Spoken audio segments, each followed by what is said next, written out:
Well, well, well. Look what the cat dragged in. I'm just kidding. It's great to see you. Also, that's a weird insult. Microsoft has apparently patched a popular loophole that allowed users to install Windows 11 on PCs that don't meet the outlandish hardware requirements.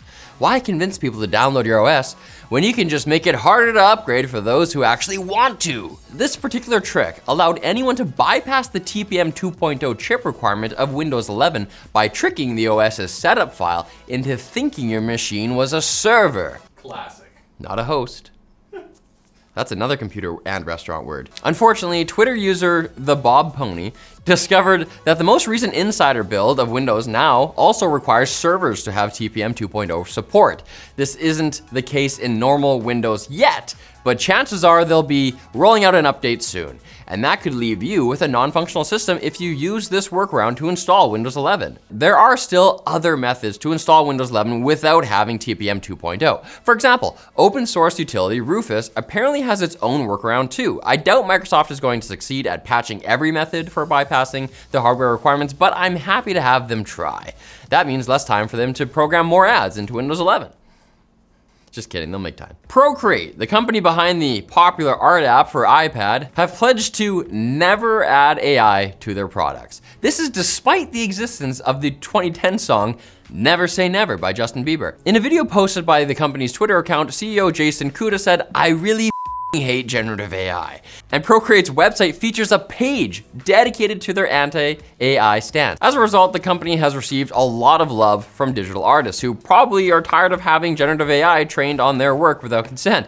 But painters and illustrators aren't the only ones seemingly becoming tired of the onslaught of AI tools.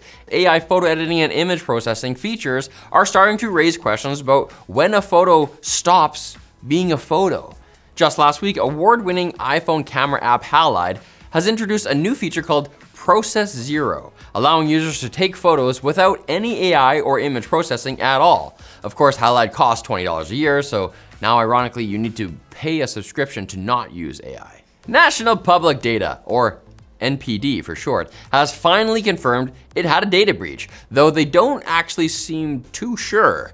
In their official statement, the data aggregator says there appears to have been a data security incident, as if hundreds of millions of people's data ending up on the dark web was somehow not definitive proof enough. While many reports claim that 2.7 billion people's data was exposed, that's apparently not quite true. Web security consultant Troy Hunt investigated it and found there were about 134 million unique email addresses. Yet NPD told the Maine Attorney General's office that only 1.3 million people were affected, which would imply that they all have about 100 emails. That's normal non-degenerate behavior, right? It was also discovered by a company called Atlas Data Privacy that the leaked data contained 272 million unique social security numbers. So every person affected by the breach must have also been born roughly 200 times. Now, to be fair to NPD, millions of these records are for people who no longer are alive. So maybe they weren't included in the 1.3 million figure. But it's hard to cut them slack when the hackers may have gotten all this data because an NPD sister site published a file containing admin passwords on its homepage that was only removed today. Sure, we've been hacked before, but the hackers still had to put in some effort. But do you know how much effort our sponsor, War Thunder, had to put into their free-to-play vehicular combat game to make it so historically accurate? Neither do I, but it seems like a lot, especially since the game allows you to pilot 2,000 different vehicles into combat. We're talking planes, tanks, boats, oh my. Plus, War Thunder's in-depth customization allows you to fine-tune your vehicles to adapt to any battle, because you deserve to have the tank you always wanted. Click the link below to start playing on PC, PlayStation, and Xbox, and you'll get some extra goodies too. How do you summon quick bits? Easy. You just go pss, pss, pss, pss, pss. Wait, no, that's cats. Intel's upcoming Arrow Lake S desktop CPU lineup is expected to arrive in October, a little fuller than anticipated, a little healthier, girthier. A leak courtesy of Jakin on Twitter lists 14 SKUs with two previously unseen Core Ultra 5 models, the 235 and 225. Another, more different tweet from fellow leaker One Raichu points to the lineup including one or more additional Core Ultra 3 models with 8 cores, likely 4 P cores and 4 E cores, although depending on who you're talking to, these aren't real E cores. Those have all gone to join hyperthreading in the great outdated tech glossary in the sky. Raspberry Pi, the company whose entire raison d'etre is hyper-affordable mini PCs, has launched a new, even lighter 2GB version of the Pi 5, down from 4GB. Beyond the 2GB drop in memory and a newly optimized SoC, the rest of the Pi specs remain unchanged. It's also for just $50, down from $60, for consumers who would rather buy a box of nice popsicles than double their available RAM.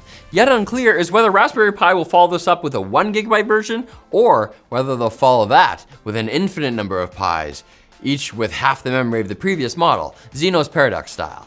Asymptotal Pis. Comment if you're nerdy enough to get that reference. The Zotac Zone, first revealed at CES, has now gone up for pre-order in select regions, hoping to entice foolish gamers into buying what looks like a Steam Deck thanks to its dual touchpads, but is actually an $800 Windows handheld with a 120Hz OLED screen, Hall effect joysticks, a selfie camera, and a kickstand. The real kicker, though, is the RGB strip on the back. Valve wouldn't do this to us. The Zone reportedly officially launches in September, but I don't know who to trust at this point. According to Tech Radar, Google has quietly confirmed that there will be no more Fitbit smartwatches produced. I'm shocked. No one was more shocked by the story than Google, as the spokesperson then told Ars Technica that Tech Radar's article was not correct, but did not elaborate on any potential new Fitbit smartwatch products.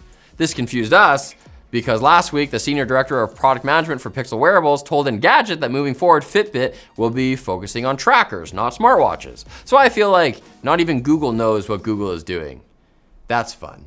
And Tesla is hiring workers to train its humanoid robot, Optimus, using mocap suits. Candidates must be reasonably fit and between 5'7" and 5'11". No big boys or short kings allowed.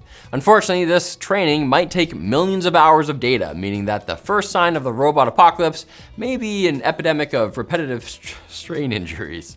By contrast, Chinese company Unitree says it has a $16,000 mass production ready bot that can jump, jog, withstand kicks, solder electronics, and flip pancakes with training. It'll be the perfect bodyguard slash butler for all those average-sized men with debilitating carpal tunnel.